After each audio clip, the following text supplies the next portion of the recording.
Howdy folks, Joe here from Just Your Average Joe's EDC, and welcome to a Sentimental Sunday, or in Texas, a sweat-soaked, sticky Sentimental Sunday. It is hot here. I apologize for the fan in the background. It is too hot to be out in this shop without the fan on.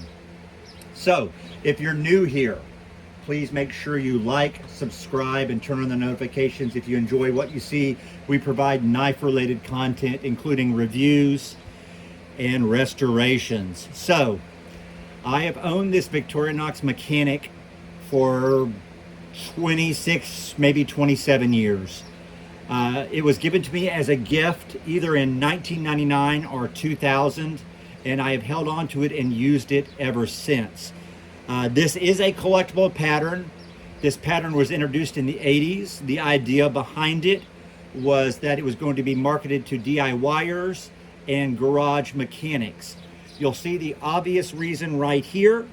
It actually has a pair of pliers, a very serviceable pair of pliers that work very well.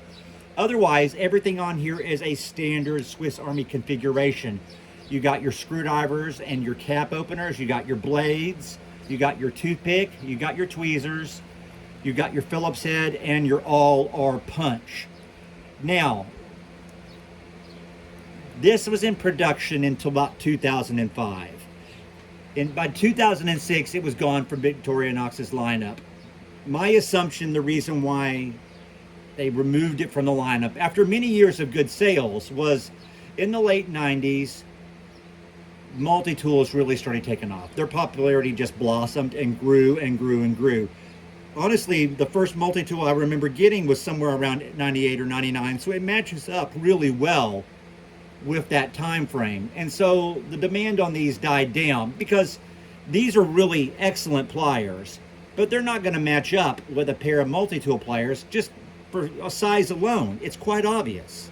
I mean, these are good for little tasks, but you know, a pair of Leatherman pliers are going to be much more adequate for a larger task. So Victorinox did take this out of the lineup at that time, although they did continue with the Tinker and the Deluxe Tinker, which remain in production to this day. Now, this is a collectible because, you know, it is somewhat harder to find now.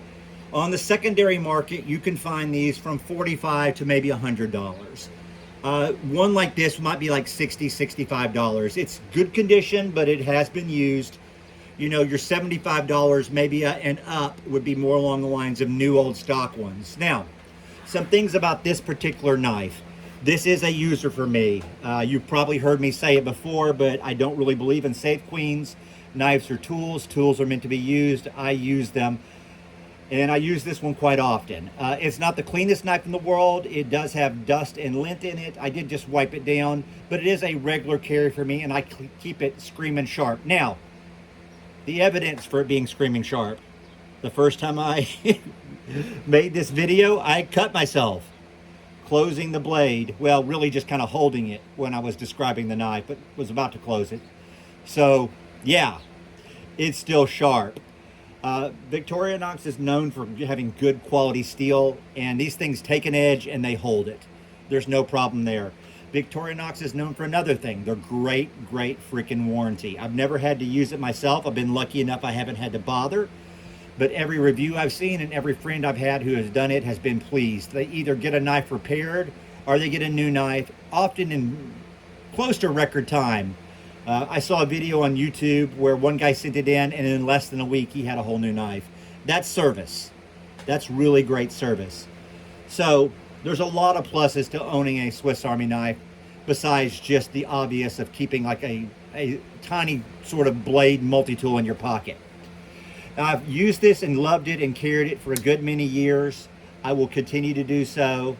I know it's lost some snap on the blades, especially the small blade and one of the flathead screwdriver. It doesn't matter to me. This is a good knife that I will continue to carry. It does have a little crack in this scale right here. I'm not for sure how well that's going to come through. Yeah, there you go. Now, you can buy replacement scales even on Amazon these days. I do not know if they will fit this model or not. This pattern is a little different. It has been discontinued for more than 21 years. I just don't know. I haven't bothered yet because, like I said, this is a user. I assume at some point I dropped this thing on concrete, and that's what happened. I don't have a clear memory of it.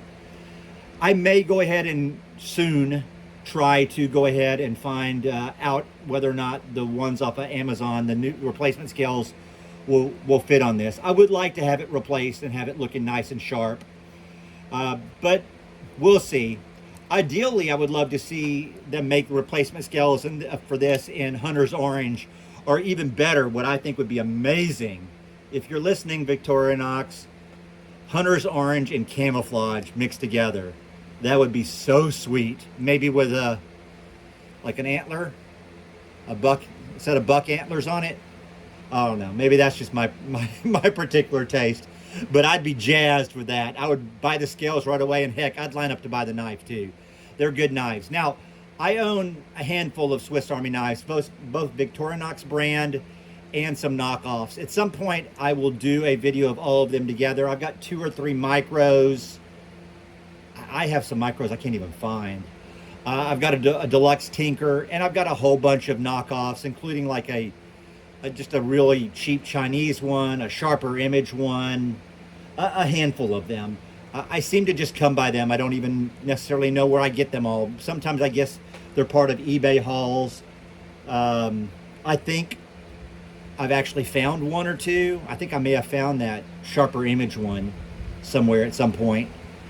But regardless, Victorinox especially makes a good product, and the Swiss Army pattern is just so darn useful. If you don't feel like packing a full-size multi-tool, these are a great option. And if you don't need the scissors, if you can hunt down a mechanic here from eBay or something, it's well worth the use, because honestly, with the scissors, I mean, Victorinox makes like some of the best scissors in the business, honestly. They're amazing. But if you're not using them and you do need a pair of pliers, the pliers on this are more than adequate for small tasks. Also today, I just wanted to mention, since it is Sentimental Sunday, I am carrying this as my Modern for May knife. This is just a little, almost no-name brand, but the name of the brand is called Good Worker. There's nothing particularly special about the knife itself. It is 440C, steel. I do really like the grip. I like that it has a window breaker. I like the pocket clip. Everything about this knife is solid, but it would be unremarkable in most respects, except for the fact that this was the first knife that my youngest son ever gave me. Therefore, when I do carry a modern knife, which isn't all that often, it is quite often this one because of the sentimental nature of it. It is modern for May. I've tried to carry a modern knife every day. I've been not so great about sharing those knives here on the channel, but what are you gonna do? Can't do everything. And I've been trying to put out a lot of content, but I do have to sleep, eat, work, and spend time with the family as well.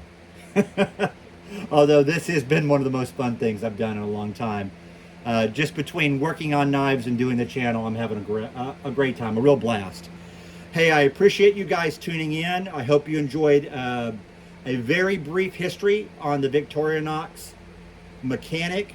If you're interested in finding one of these, they do show up on eBay quite regularly.